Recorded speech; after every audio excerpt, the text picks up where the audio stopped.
Hello you beautiful, beautiful people, welcome back to Forza Horizon 4, welcome back to the channel, I hope you're well. Today we're checking out a brand new car to Forza Horizon 4, the Jaguar I-PACE. So if you are new around here, definitely consider subscribing because we are very close to 10,000 subscribers. And let's go check out a Jag I-PACE. To add the Jaguar I-PACE to your garage collection, you need to grab 50% completion of this week's festival playlist and the autumn season for Series 26. Now, today's video is going to be a little bit quieter than normal as the Jaguar I-PACE is all electric. It sports some electric motors, it is four-wheel drive, so it is quite nippy off the mark. It runs about 390 to 400 horsepower. It weighs 4,868 pounds, so it is quite heavy, and that's probably because of the batteries. Now, being all electric and only having the one gear, it can do things like this. So if I pull the amps, I suppose, up to 11, let it rip, and it does accelerate pretty quickly. Okay, got the center flexing. Absolutely no noise from the I-PACE, and the center takes off into the distance. We've got a top speed of about 130, I think it is, somewhere around there. But there's no noise, which is really, really weird. Yeah, 130 and we're topping out. Anyway, let's go do a race completely bone stock and see what the Jaguar can do. Here we go then, a quick race in the Jaguar I-PACE. No gears whatsoever, so my job here is going to be really easy. It's in the SUV class, but like I say, it is quite heavy, so it does struggle to get up to speed. We're nearly at top speed actually. That was 90 miles an hour. Take on the Range Rover. Nip up the inside. You can definitely feel the weight through the corners.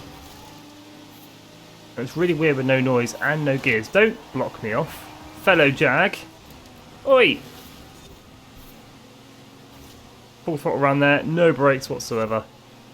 But the speed does kind of suck. I'm hoping we can change that. We can upgrade the motors slightly, get some more speed out of it. Tap a brakes through there. It's quite understeery, I'm finding. Up through the switchbacks, heading towards the festival site. It turns in quite nicely, but then understeer on the way out like that. Really weird. It's nice though. It does feel good. Get a bit of oversteer sometimes like there if I bang the power on. Have an Oppo lock. Dodge Durango getting a little bit argy-bargy. Oi! Now the I-PACE is at the bottom of Class A, so I thought it was really going to struggle with these races completely bone stock, but it's actually not too bad. It's a little bit boring, I'm not going to lie, because it's not the quickest car, but it's different. It is different. It's electric.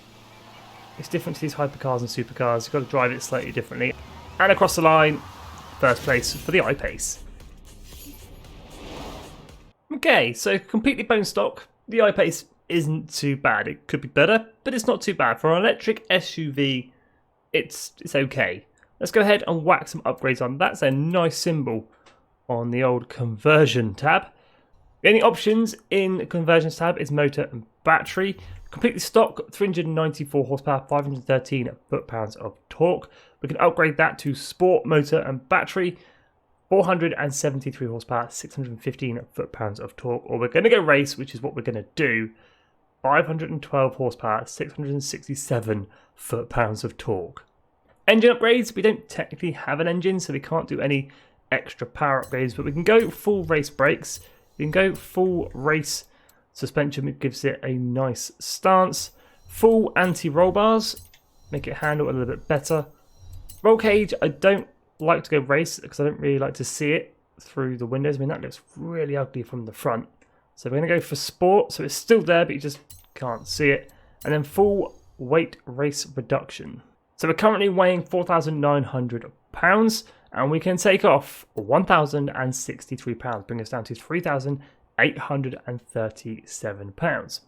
I've gone ahead and done race transmission and the race differential just so we can play with a few settings in the tuning setup. I've gone ahead and made the front wheels wider, 275s at the front, and the rears 285s at the rear. I've changed the wheels just to bring the performance index down to Class A 800. I'm not making them any bigger. But what we can do, interestingly, make the rims smaller. And that, my friends, is an off-road tyre. Which gives me an idea for our second build. Wheel spaces then, are they going to look any good? Give it any more poke, or is it just going to sort out that fitment? Nope, it just sorts out the fitment. We've got no poke. That's absolutely fine. That looks a-okay to me, and pretty much same on the rear. Looking good. Aero and appearance, are we going to get the Racing I-PACE upgrades? We are not. We get a FORZA front flap and a FORZA rear lip, which the rear lip doesn't look too bad, but I'm still not going to fit either of them. So the upgrades for our Racing I-PACE said and done. We're now weighing 4,441 pounds. We've upped the power to 512, 28,000 credits worth of upgrades. Painting options for the I-PACE, manufacturer colours are pretty good. We've got the standard sort of red and Jag blue, and then we've got some greys, some blacks, and some whites. But I think I want a full-on race livery for the I-PACE. Now, there are plenty of liveries up for download for the Jaguar I-PACE, but my go-to creator is Darthbra. She has 2 Jaguar I-PACE liveries. This top one, E-Trophy I-PACE, and then this bottom one, 2018 E-Trophy, which is the one we're going to be going with. Here we go, race number 2, 512 horsepower. I've slightly changed the gearing to get a better top speed. 180 miles an hour is predicting. Come on, I-PACE, that's 120 miles an hour in one gear. 130, 140. And this thing can pull 150.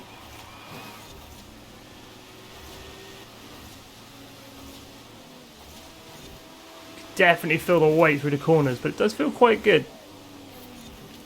That's a nice little overtake. I think it's great fun.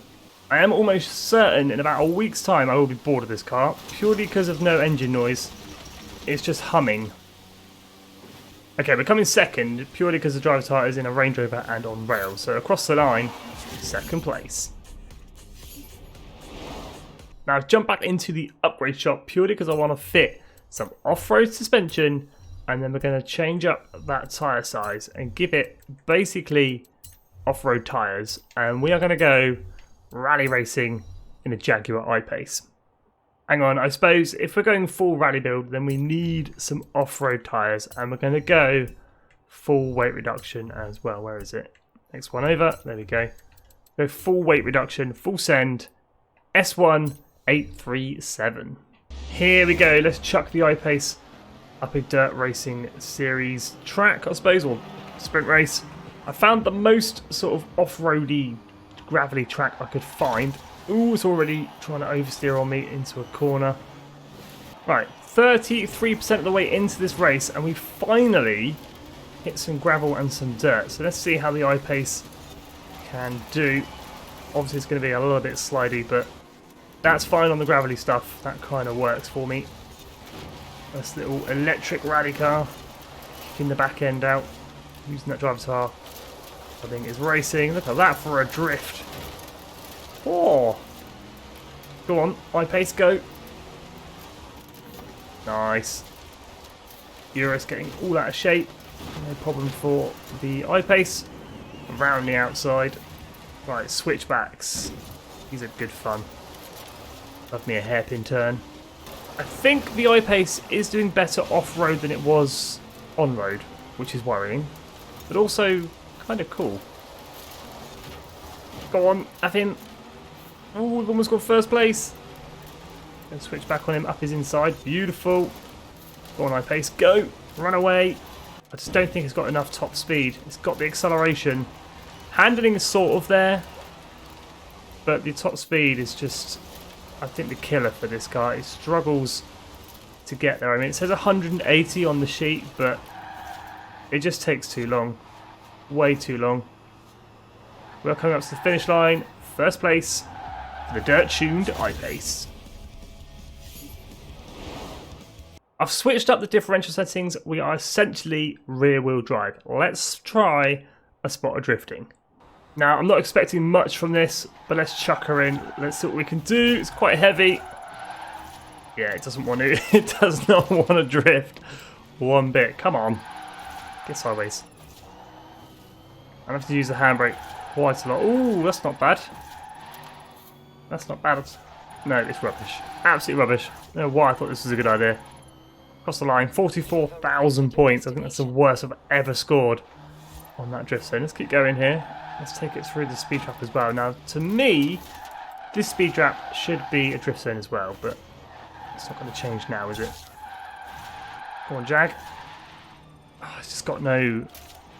It's too heavy and it's got no acceleration, weirdly, being electric. Have a handbrake. That's not too bad, but it could be better. Let's try again. I've got no drift suspension. I think that's half the problem. 57 average speed. That wasn't too bad. So there we go, guys. The Jaguar I-PACE, a brand new car to Forza Horizon 4. I think this car is quite a disappointment in terms of upgrades, but it is quite good fun to thrash around in an electric car. 400 horsepower, 4-wheel drive, instant power, 1 gear. It's quite fun, quite easy. It's fairly good in the dirt racing series, probably quite good in the road racing series as well, with a decent tune, but quite a disappointing car to be added to Horizon 4. But anyway, thank you so much for watching. If you are new around here, definitely consider subscribing. Stay safe, guys, and have an awesome day.